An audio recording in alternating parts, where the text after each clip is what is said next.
Vous voyez? Donc là, nous avons lu dans Marc 10, le verset 46. Dans ce verset, le Marc 40, verset 46, on nous a parlé d'un homme appelé Bartimée. Et cet homme Bartimée était un aveugle.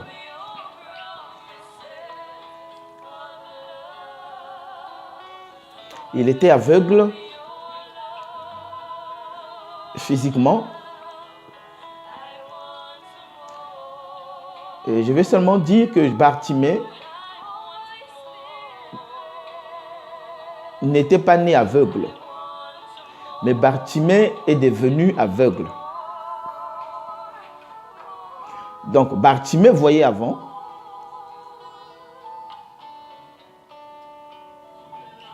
mais au fil du temps de la vie, Bartimée est devenu aveugle. C'est une maladie, l'aveuglement, qui peut venir progressivement dans la vie d'une personne, par rapport à l'âge aussi. Quand l'âge avance, nous voyons nos grands-parents, quand l'âge avance au fur et à mesure, la vie est en train de baisser, jusqu'à ce qu'ils ne voient plus bien. Voyez-vous? Mais ça arrive souvent avec l'âge. Voyez? Mais l'aveugle Bartimée, il était devenu aveugle. Ce n'est pas par rapport à son âge. Mais Bartimée est devenu aveugle parce que c'était une maladie. Vous voyez? Donc cette maladie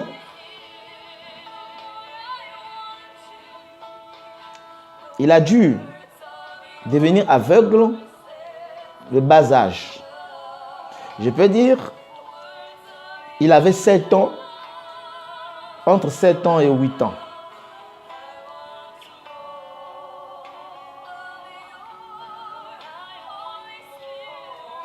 Et cet aveugle qu'on appelle Bartimée était dans une ville. Cette ville est appelée Jéricho. Jéricho,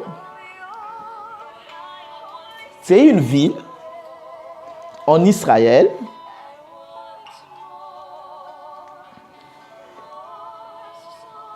Donc Jéricho est une ville.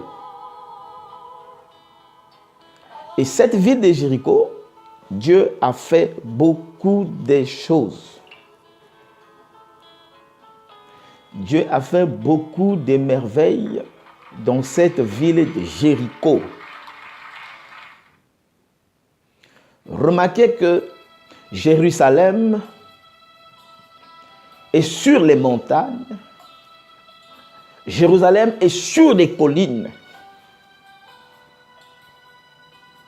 Mais la ville de Jéricho était dans les plaines de la vallée du Jourdain. Voyez-vous? Donc Jérusalem était sur les montagnes.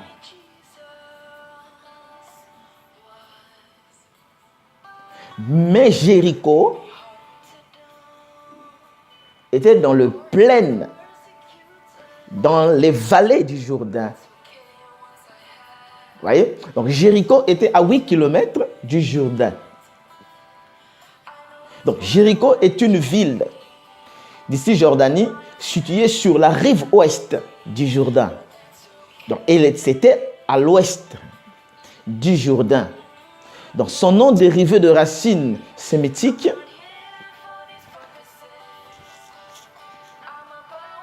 Amen. Et c'était une ville des palmiers.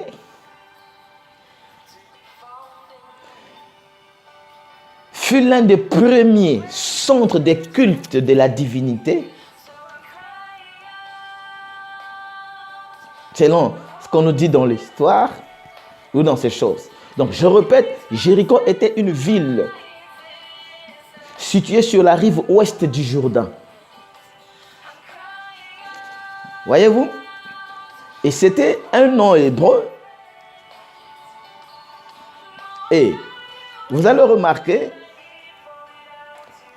ce mot Jéricho en grec, il s'écrit avec H-I-E-R-C-H-O.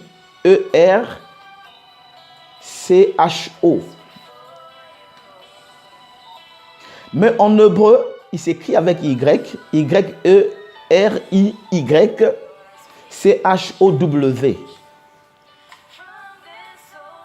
Donc en français, Jéricho, G-R-U-C-H-O. Voyez-vous? Donc cette ville de Jéricho, l'histoire nous enseigne beaucoup de choses sur la ville de Jéricho. Donc, je ne vais pas d'abord parler de la ville où Bartimée, je vais d'abord creuser et voir ce qu'était réellement la ville de Jéricho. Et la puissance et les œuvres que Dieu a manifestées dans la ville de Jéricho.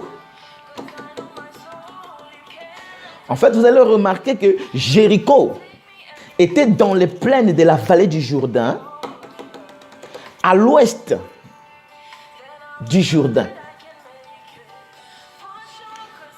Et Jérusalem était sur les montagnes. Or, la Bible dit ceux qui montaient à Jérusalem. Vous voyez? Quand on parle de Jérusalem, on dit ceux qui montaient à Jérusalem pour aller adorer. La Bible dit que quelques membres des disciples montaient à Jérusalem. Voyez-vous? Il dit quelques membres des disciples montaient à Jérusalem pour aller adorer. Ils arrivaient près des filets de Bethsaïda. Ils le demandèrent avec instance, Monsieur, nous voulons voir Jésus. Donc, quand on partait à Jérusalem, c'était la montée. C'est pour ça, vous allez remarquer dans le livre d'Apocalypse, la nouvelle Jérusalem qui descend du ciel d'auprès de Dieu est dans la montée. Vous voyez? Mais nous ne sommes pas encore à la nouvelle Jérusalem. Donc là, je parle que Jérusalem était sur les montagnes. Et ceux qui partaient à Jérusalem pour aller adorer, ils montaient, ils grimpaient les montagnes pour aller adorer le Seigneur. Vous voyez? Mais Jéricho était dans la vallée, à l'ouest du Jourdain. Amen, amen, amen, amen. Et vous allez remarquer une chose. La ville de Jéricho, c'est la ville de la tribu de Benjamin.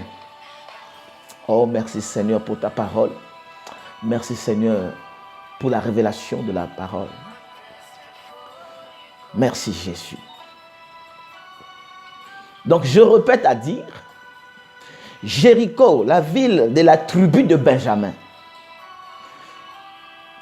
La ville de palmiers, selon David.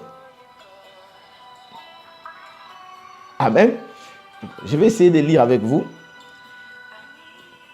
que c'était la ville de Jéricho, la ville de la tribu de Benjamin. Vous voyez? Prochainement, on va essayer de voir la tribu de Benjamin et pourquoi Jéricho était en rapport, pourquoi elle était la tribu de Benjamin. Mais comme je viens de commencer ça, donc je ne pense pas rentrer dedans pour aller bien. Mais si vous voulez le noter, vous pouvez aller dans Josué au verset 18, le verset 21. Là, vous allez voir que les fils, les descendants de la tribu de Benjamin ont hérité cette ville de Jourdain. Donc, c'était la ville. Voyez-vous? Donc, c'était la ville de la tribu de Benjamin. Et ville de palmiers, selon David. Donc, en réalité, Jérusalem est située dans les montagnes, environ 8000 mètres d'altitude. Que Jéricho, la ville la plus basse. Vous voyez? Jéricho, la ville la plus basse. Alors, la destruction de cette ville a une portée symbolique. La destruction de cette ville a une portée symbolique. Jéricho est une figure de ce monde d'aujourd'hui.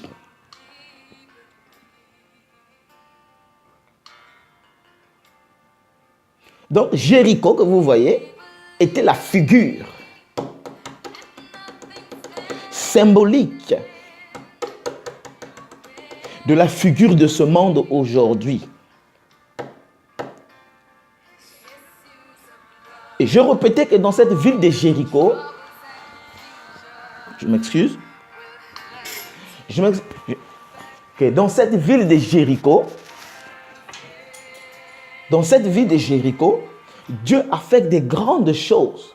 Dieu a fait des merveilles. Dieu a fait beaucoup de choses dans la ville de Jéricho. Voyez-vous?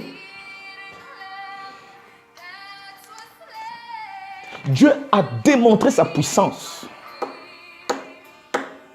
Dieu a manifesté sa gloire dans cette ville de Jéricho. Et l'histoire ici nous enseigne que l'aveugle Bartimée était dans la ville de Jéricho. Et j'ai dit ceci, que cet homme Bartimée n'était pas né aveugle, mais Bartimée est devenu aveugle. Oh merci Seigneur, j'étais comme Bartimée. Donc cet homme Bartimée n'était pas né aveugle, mais Bartimée est devenu aveugle.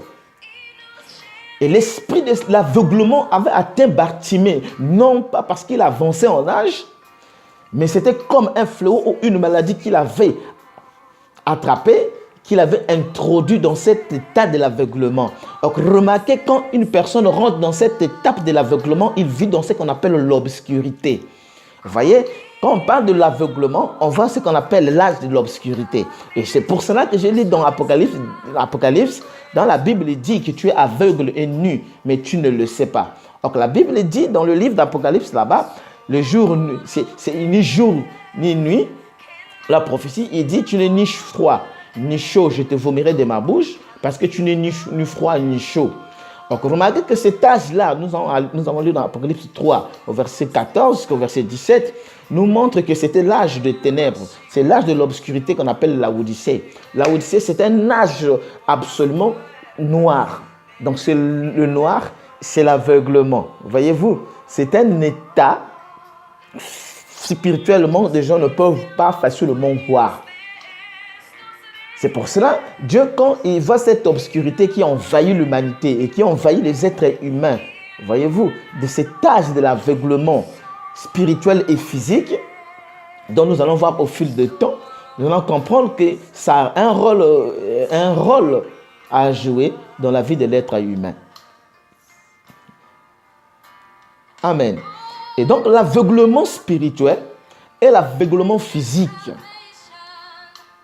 Amen. Donc là, vous allez remarquer, Jéricho, Josué a conquis cette ville de Jéricho. Josué a manifesté la puissance de Dieu avec le peuple d'Israël dans la ville de Jéricho. Amen. Je n'ai pas le temps de le lire, mais je sais que vous pourrez avoir le temps de lire ce verset. Et Dieu donne à Josué les dimensions de cette ville de Jéricho. Dieu montre à Josué comment était constituée la ville de Jéricho. Et remarquez qu'à Jéricho, il y avait comme un mur de Berlin. Un mur qui dépassait même les murs de Berlin. Donc c'était un mur très épais. Et ce mur-là empêchait à Israël. Et je dis, c'est dans la ville de Jéricho. Élie et Élisée ont marché dans la ville de Jéricho. La femme sunamite a vu la puissance de Dieu dans la ville de Jéricho.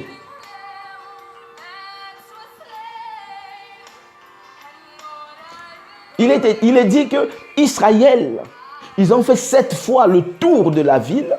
Le premier jour, ils ont fait un tour selon l'instruction de Dieu. Il a dit le premier jour, vous ferez un tour. Le deuxième jour, vous ferez un tour. Le troisième jour, vous ferez un tour. le quatrième, le cinquième, le sixième, vous ferez un tour. Et Dieu dit à Josué, tu dois appeler les sacrificateurs avec des cornes retentissantes. Et au septième jour, que vous ferez les 7 tours. Vous voyez, le septième jour, vous ferez les 7 tours. Le septième jour, vous ferez les 7 tours avec des cris et des trompettes retentissantes. Et vous avez remarqué, donc Dieu demandait à Josué d'appeler les sacrificateurs. Josué appelle les sacrificateurs. Il a dit, vous allez faire ce que moi je dis. Parce que Josué avait reçu l'instruction de Dieu dans la ville de Jéricho. Il dit aux sacrificateurs, le premier jour, nous allons faire un tour. Le deuxième jour, nous allons faire un tour. Il dit, le septième jour, nous allons faire un tour. Et quand nous allons faire ce tour-là, vous allez sonner de la trompette. Et il dit au peuple d'Israël, quand ils seront en train de sonner de la trompette, qui dévoile un mystère, vous ne crierez pas d'abord jusqu'à ce que j'ai donné l'ordre de crier, mais vous allez tous rester dans le silence d'une demi-heure. Vous allez tous rester dans le silence. Et remarquez que c'est le septième jour. Ils font 7 tours et Josué leur demande le silence. Et vous allez remarquer que c'est toujours au septième qu'on demande le silence. Quand il ouvrit le septième, il y a un silence dans le ciel, dans la terre. Et vous allez remarquer que Josué leur interdit de faire le bruit, ni de crier.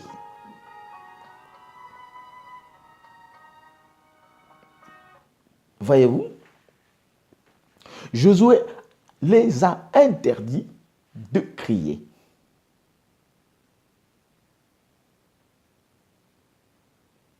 Et les sacrificateurs sont venus. Josué était là avec son peuple. Le premier jour, il y a eu un cri, ils ont sonné de là. Ils ont fait le tour. Le deuxième jour, le quatrième jour, le cinquième jour, le sixième jour. Au sixième jour, là, ils se sont dit, bon, soyez prêts. Que personne ne dit quelque chose. Que personne ne parle. Que personne ne crie. Un silence absolu. Le septième jour, qui feront les 7 tours. Où? Dans la ville de Jéricho.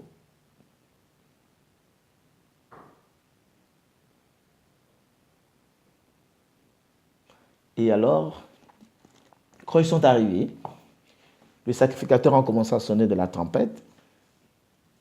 Et le peuple de Dieu ont commencé. Josué dit,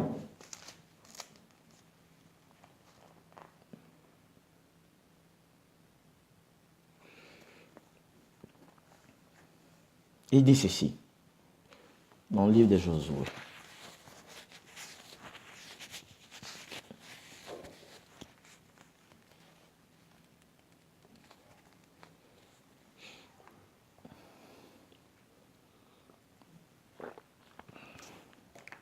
Écoutez ceci. J'ai pris dans le livre de Josué 6. L'Éternel dit à Josué, voici je livre entre tes mains Jéricho.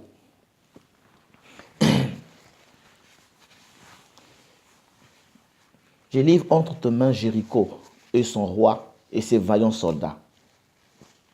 Faites le tour de la ville, vous tous les hommes de guerre. Faites une fois le tour de la ville, tu feras ainsi pendant 6 jours. Donc pendant 6 jours, ils feront chaque jour un tour de la ville. Pendant les 6 jours, pendant les 6, vous ferez les 6 jours. On va revenir là-dessus. Je ne veux pas d'abord rentrer dans la révélation. Je vais d'abord être dans l'histoire. L'histoire est le récit des événements passés, mais qui nous ramène dans une réalité. Il dit, tu feras ainsi pendant 6 jours. 7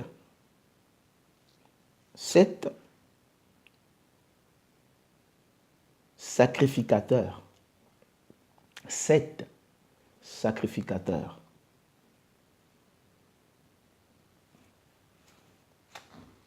Je ne sais pas si vous êtes avec moi en train de noter. Donc, il y aura 7 sacrificateurs.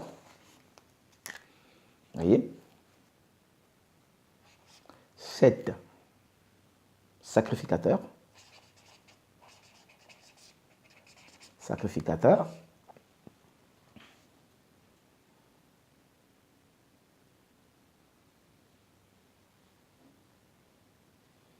Sept sacrificateurs sonneront de la trompette. On peut dire 7 messagers sonneront de la trompette. 7 messagers sonneront de la trompette. Donc 7 sacrificateurs porteront devant l'arche 7 trompettes. 7 sacrificateurs apporteront 7 trompettes. 7 sacrificateurs porteront 7 trompettes. Devant l'arche, il y a l'arche de Dieu qui est le trône. Le trône.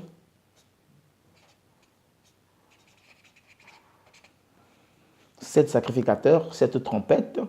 L'arche, le trône.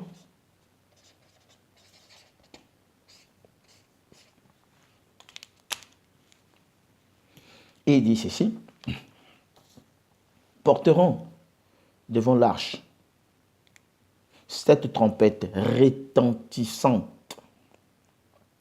Le 7e jour, le jour c'est 7 jours. Donc il y a 7 jours, le 7 sacrificateurs, les 7 trompettes, il y a l'arche de Dieu et il y a 7 tours.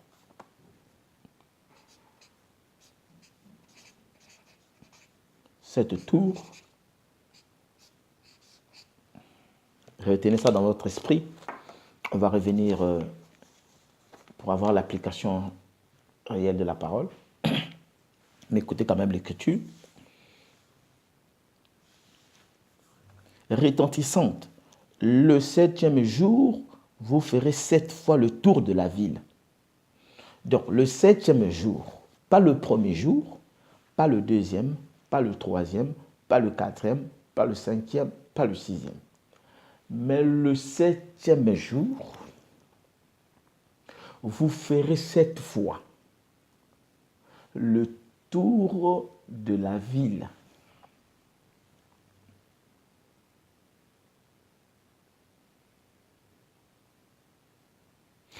Vous ferez 7 fois le tour de la ville. Le sacrificateur sonneront de la trompette. Quand ils sonneront de la trompette, ils sonneront de la corne des trompettes, donc des cornes. Donc vous allez remarquer que ce sont des cornes. Quand on parle des trompettes, ce n'est pas des trompettes ici qu'on sonnait à l'époque que les Blancs a fabriqué aujourd'hui sous forme de fer ou d'aluminium ou de trucs que vous connaissez, mais c'était des cornes. C'était des cornes de bélier. Vous voyez, c'était des cornes de bélier, qui est en hébreu de yobel, qui est appelé en hébreu yobel. Et yobel, c'est la corne du bélier. Donc vous allez remarquer, ils utilisaient des trompettes comme des cornes de bélier. Donc quand ils enlevaient ça des cornes dans le bélier, ils prenaient ça pour sonner de la trompette. Voyez-vous? Faire un petit schéma de ce corne que vous connaissez bien,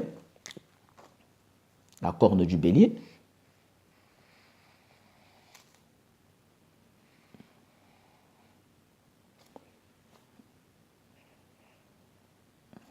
voyez, la corne du bélier. Vous voyez, il prenait ce genre de corne, qui est appelé en hébreu le yebel. Et alors, il sonnait de la trompette avec ces cornes-là. Et la Bible dit, cette corne, vous voyez, il précise bien, c'est cette corne, parce que l'agneau a ses cornes. Il sonnait de la corne retentissante. Quand vous entendrez le son de la trompette, tout le peuple poussera des grands cris. Or, le peuple va commencer à pousser les grands cris quand les 7 sacrificateurs vont prendre les 7 cornes pour sonner les 7 trompettes. Pour sonner les 7 trompettes, il dit, c'est alors que le peuple de Dieu, le peuple d'Israël, commencera à pousser les cris d'allégresse, les cris de joie, les cris de la victoire. Vous voyez? Grand cri. Alors, le muraille de la ville s'écoulera et le peuple montera chacun devant soi. Josué, fils de Nun, appela les sacrificateurs et leur dit, portez l'arche de l'alliance et que 7 sacrificateurs portent cette trompette retentissante devant l'arche de l'Éternel. Et il dit, un peuple marchera. Et le peuple marchera. Faites le tour de la ville et que les hommes armés passent devant l'arche de l'Éternel. Et lorsque Josué parlait au peuple, les 7 sacrificateurs portant devant l'Éternel les 7 trompettes retentissantes se mirent en marche et sonnèrent des trompettes. L'arche de l'alliance de l'Éternel allait derrière eux. Les hommes armés marchaient devant les sacrificateurs qui sonnaient de la trompette. Et à l'arrière-garde qui suivait l'arche, pendant la marche, on sonnait de la trompette. Josué avait donné cet ordre au peuple. Écoutez, Josué avait donné cet ordre au peuple. Gloire à Dieu. Merci Seigneur Jésus. Il avait donné cet ordre au peuple.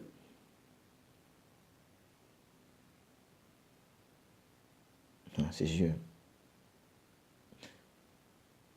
Au peuple, vous ne crierez point. Vous ne ferez point entendre votre voix. Vous ne crierez point et vous ne ferez pas entendre votre voix. Et il ne sortira pas un mot de votre bouche jusqu'au jour où je vous dirai, poussez les cris, alors vous pousserez des cris. L'arche de l'Éternel fit le tour de la ville. Elle fit une fois le tour, puis on rentra dans le champ, dans le camp. Et la nuit passant, Josué se leva de bon matin et les sacrificateurs portaient de l'arche. Et les 7 sacrificateurs, vous allez lire l'histoire. Vous voyez, je vais descendre un peu en bas. Au verset 15. Le 7e jour, ils se levèrent de bon matin. De l'aurore, ils furent de la même manière 7 fois le tour de la ville. Ce fut le seul jour où ils furent 7 fois le tour de la ville. À la 7e fois, comme le sacrificateur sonnait de la trompette, Josué dit au peuple, poussez les cris, car l'Éternel vous a livré la ville. La ville sera dévouée à l'Éternel par interdit. Et tout ce peuple qui s'y trouve, mais on laissera la ville à Rabat, la prostituée. Vous voyez? Par là, je voulais juste montrer que Jéricho est la ville où Dieu a manifesté sa puissance. Et mon sujet à moi est sur l'aveuglement, entre parenthèses, le pouvoir de la compréhension. Vous voyez, nous allons arriver petit à petit, je ne suis pas pressé, nous allons arriver petit à petit jusqu'à la compréhension des Écritures. Et j'ai dit, quand il y a la compréhension, c'est là où vous aide à hériter la vie éternelle. Ou à accéder à quelque chose de glorieux. Donc,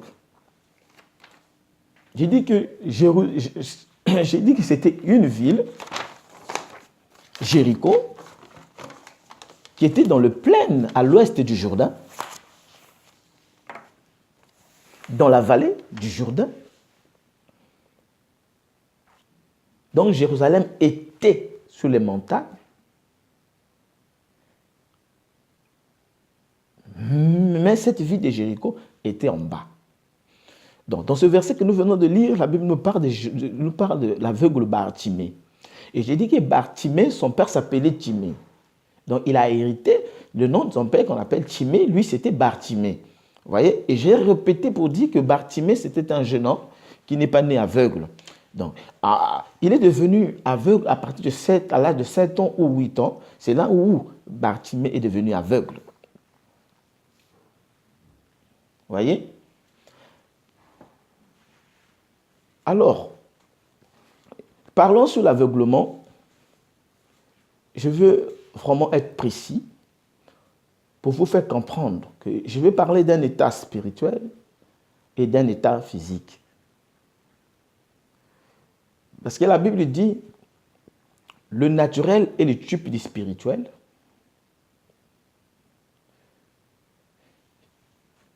Si physiquement, vous ne voyez pas,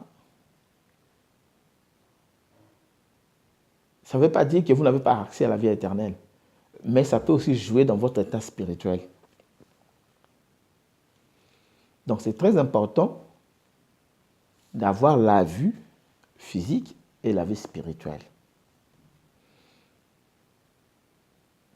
Donc j'ai dit, je l'ai intitulé la compréhension, le pouvoir de la compréhension, parce que si vous n'avez pas compris, vous n'avez pas vu. Alors, lorsqu'on comprend, c'est qu'on a vu. Comprendre donne le pouvoir de voir, de saisir le pourquoi. Amen. Donc, ici, Ésaïe donne un exemple du temps passé. Vous allez voir dans le Lévitique, il est dit ceci, tu ne maudiras